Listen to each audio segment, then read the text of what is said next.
नमस्कार। और house tree channel में आपका हार्दिक अभिनंदन है। इस वीडियो में हमने प्रस्तुत किया है बेटी के विवाह का गीत बैठक की। बहे पुरवैया ये बेटी धाना के लाया, बहे पुरवैया ये बेटी धाना के लाया।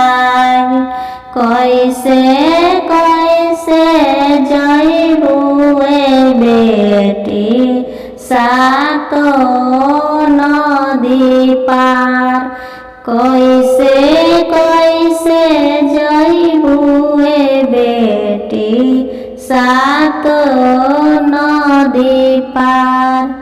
बाए जई है लोकानी दाहिना जेठा भाई, बाए जई है लोकानी दाहिना जेठा भाई। ओइसे ओइसे जइबोए आमा सातो नदी पार, ओइसे ओइसे जइबोए आमा सातो नदी पार।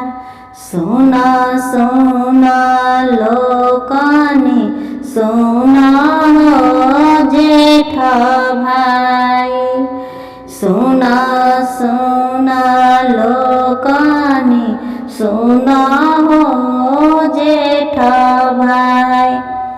कही दिया समझनी हो जिसे और जहाँ, कही दिया समझनी हो जिसे और जहाँ।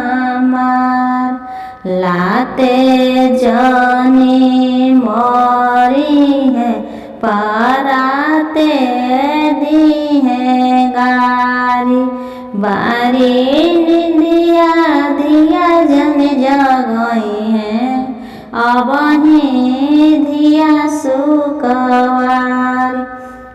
बारी निंदिया धिया जन जगई है अब ही धिया सुकवार। सुना सुना लोकानी सुना हो जेठा भाई, सुना सुना लोकानी सुना हो जेठा भाई। कही दिहा समझनी हो जिसे चलती हमार, कही दिहा समझनी हो लोग से चलती हमार। लाते हम मरबो पराते देबो गारी, लाते हम मरबो पराते देबो गारी। बारी निंदिया धिया हम जगइबो अब त धिया पुता बहुआरी,